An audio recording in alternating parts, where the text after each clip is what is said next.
The Texas sun was a relentless hammer, beating down on the cracked earth and the lone figure of Jedediah Stone. His horse, Cinder, a sturdy mare with a coat the color of ash, plodded onward, her head low with exhaustion.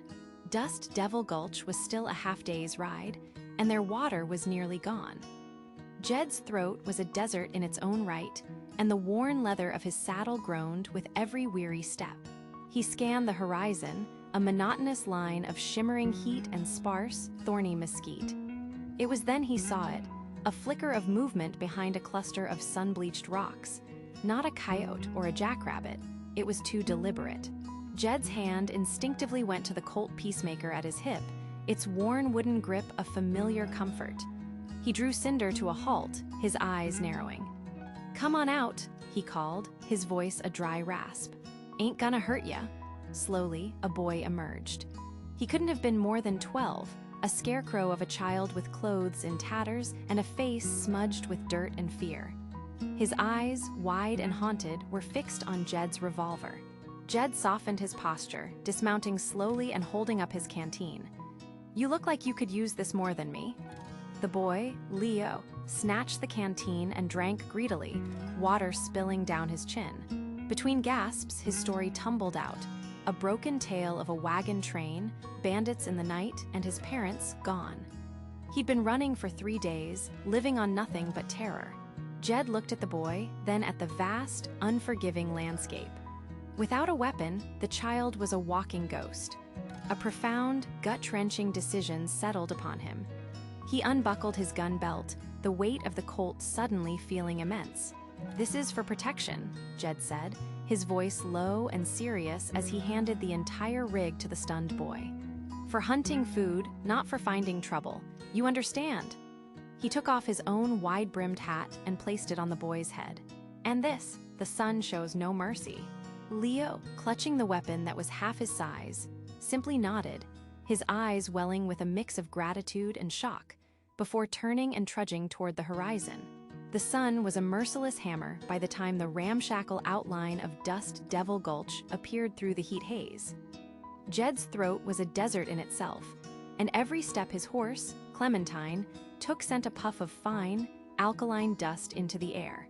The town was little more than a single, wide street lined with sun-bleached wooden buildings, their false fronts leaning like tired old men.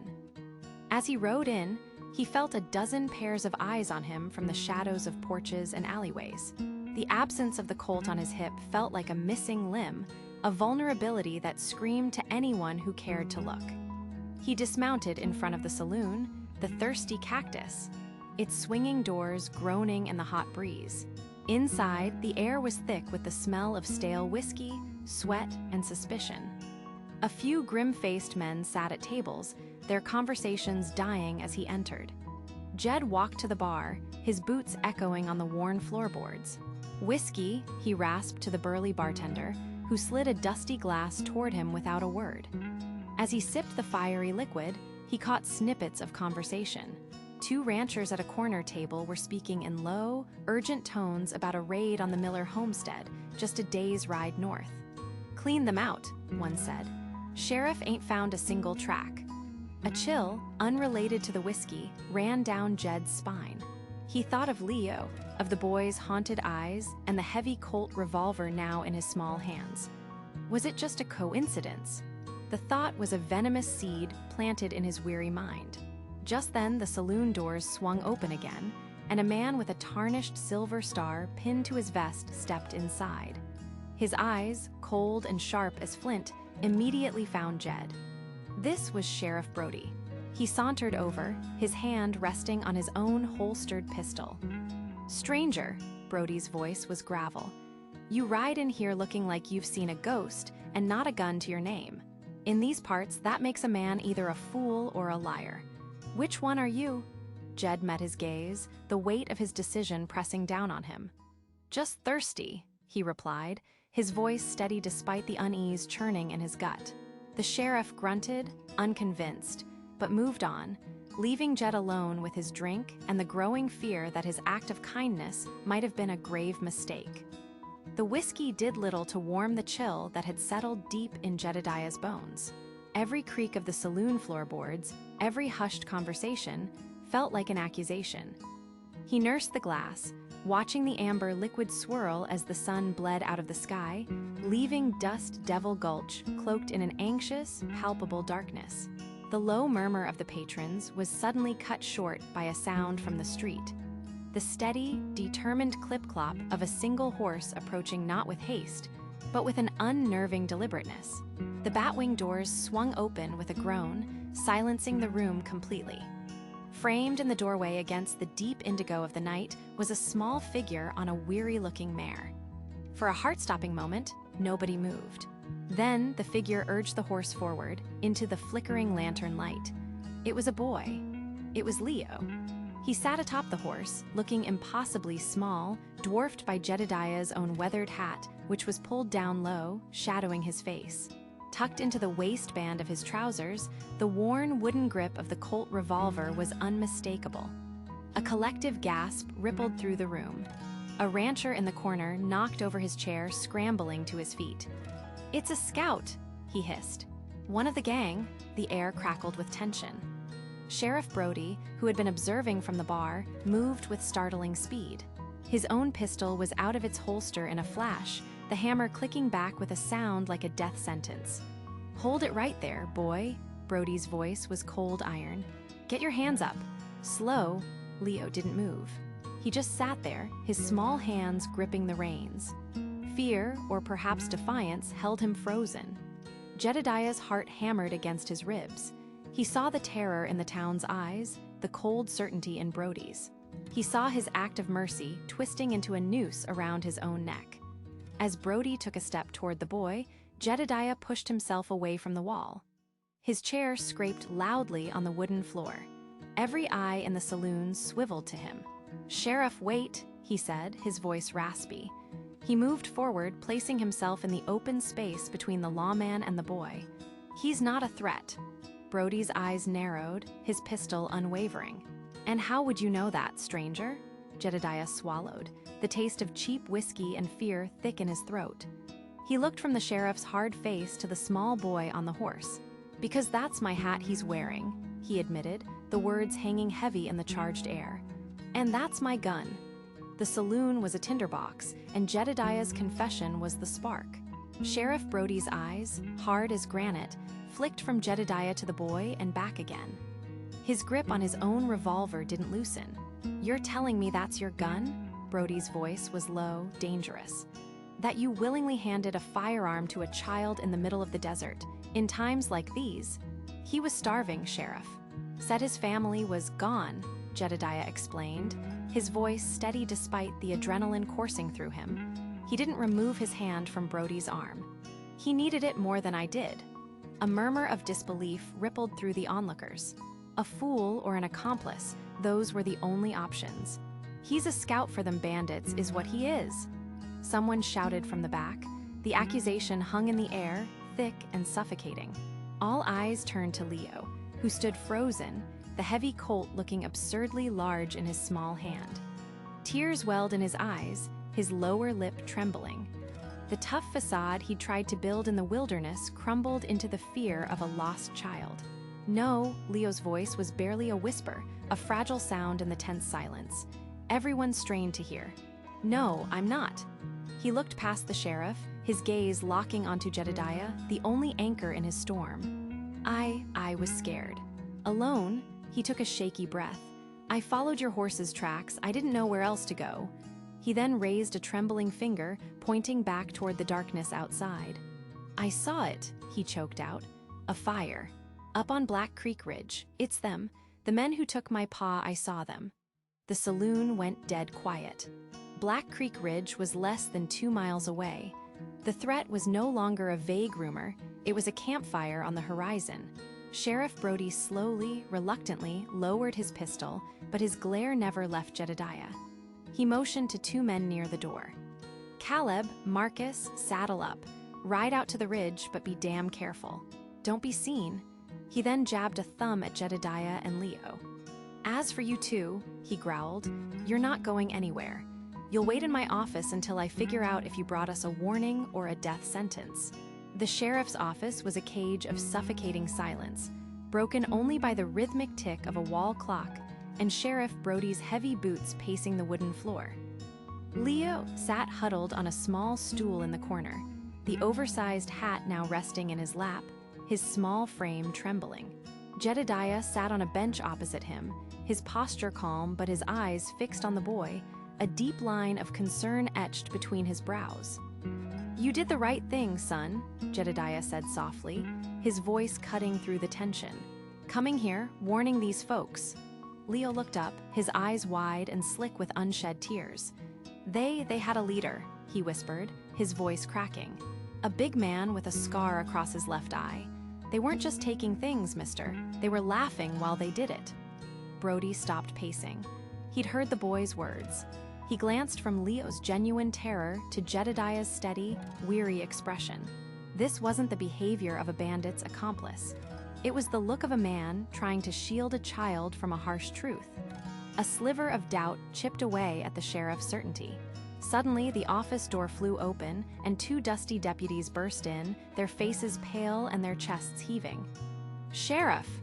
one gasped, leaning against the doorframe. "The boy, he was telling the truth. We saw them. At least a dozen, maybe more, camped up on the ridge. They've got rifles, horses, they're watching the town. It's not a camp, it's a staging ground." The air in the room went cold.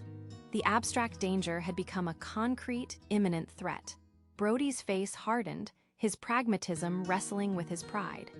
His few deputies stood no chance against such a force. His gaze fell upon Jedediah, not as a prisoner, but as something else. He saw the calloused hands, the lifetime of hardship in his eyes. This was a man who knew how to survive. Without a word, Brody turned and walked to the wall where he'd hung Jedediah's gun belt. He lifted the Colt revolver from its holster, its steel barrel catching the dim lamplight. He strode back across the room and held it out to Jedediah, handle first. "I reckon you know how to use this," Brody said, his voice a low gravel.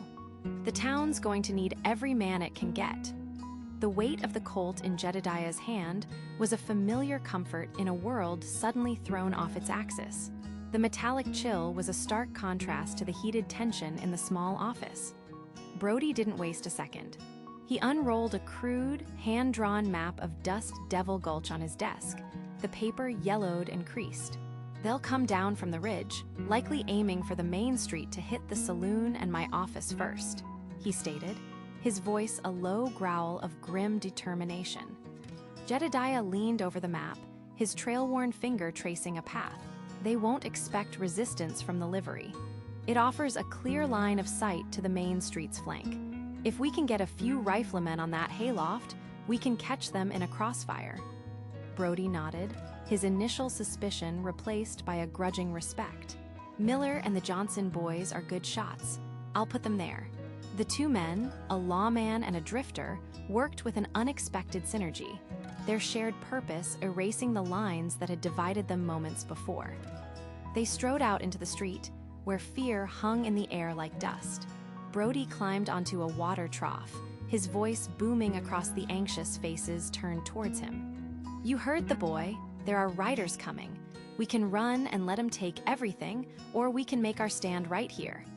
A nervous murmur rippled through the crowd. It was Jedediah who stepped forward, his presence solid and calm. "I've seen their kind before. They prey on the weak and the scattered, but a town that stands together, that's a fortress they don't know how to break." His words, spoken by a man they'd nearly condemned, galvanized the townsfolk. A blacksmith grabbed his heaviest hammer, men rushed home for their hunting rifles, and women began organizing to get the children to the storm cellar beneath the church. Wagons were rolled into place, their heavy frames forming a makeshift barricade. Jedediah saw Leo standing by, looking small and lost. He knelt, placing a hand on the boy's shoulder. "I need a lookout, Leo," from the church steeple. "You ring that bell once, and only once the moment you see them crest the ridge. Can you do that?" The boy's eyes, wide with fear, firmed with purpose. He nodded. As the final preparations fell into place, an eerie silence descended.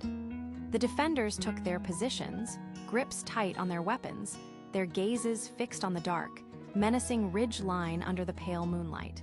Leo's cry from the church belfry was the signal. "They're coming!"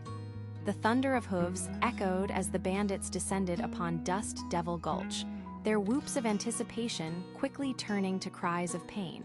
They charged into the main street, straight into a meticulously planned ambush.